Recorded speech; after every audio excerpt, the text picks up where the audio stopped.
Well, I was brought up in Yugoslavia. I came here a long time ago as a little girl, but I was brought up in that communist atmosphere. My mum could not work because we didn't have the red card. My father had left us, so my mum was a single woman. We just made do with my grandmother sewing on the black because she had to put food on the table for us. And we were scared to make a noise in case somebody reports us. Everything was whispering and in secret. Yet my aunties, who were in the Communist Party, they had a job, they were given an apartment, and when we are speaking about apartments, let me tell you where I grew up. I grew up on the 4th floor of a building that was one of those gorgeous pre-war luxurious apartments, and we were up on the 4th floor in this gorgeous apartment, except this apartment was split in 3 families. So these 3 families lived in that one apartment. One had the bedrooms, one had the hallway and the bathroom, and we had the kitchen, and we all had to share the same toilet. The kitchen didn't have a hot water tap. So this is how we grew up. It wasn't nice. It wasn't. It was something, a period in my life that has definitely left marks on my life. I didn't even know that this was filed in the back of my non-conscious mind. But yes, now with all this happening, yes, I can see the same thing. This is communism. It's just dressed in different robes. It's disgusting what is happening to our beautiful Australia, and our beautiful Australian people are suffering in every way, and it's just tragic.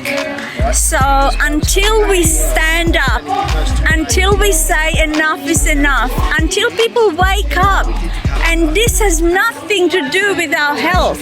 This has nothing to do with our health. On the contrary, they don't care what we are experiencing, whether we live or die, or whether we are permanently damaged. They don't care, obviously.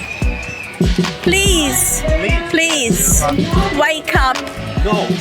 We can all be free and get Australia back, and let these beautiful people live their life, and so that we can have a future for our children.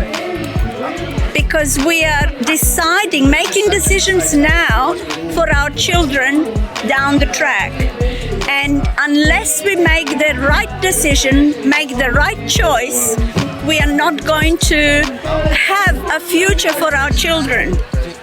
Do we want to wake up one day and ask, our children to ask us, what have you done about it? We just need to make the right decision for the future of our children, because that is what's at stake here. Our children need to have the choices and the freedom to live their childhoods and to have a future for their own children and the future generations. Because like this, with what is happening in the government now, nothing good is going to come out of this, because they simply do not care about the people, do not care. And whether people are vaccinated or not, or for whatever reason, these are all people that have been coerced, threatened, and living in fear of whether it's to lose their job or whether it is not to see their family. It's not right. It's not right.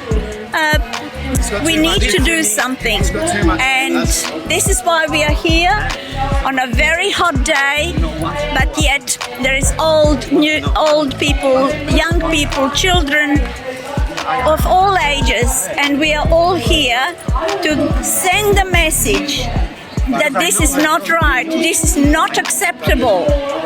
And this, the politicians can either be on the right side of the history or on the evil side of the history.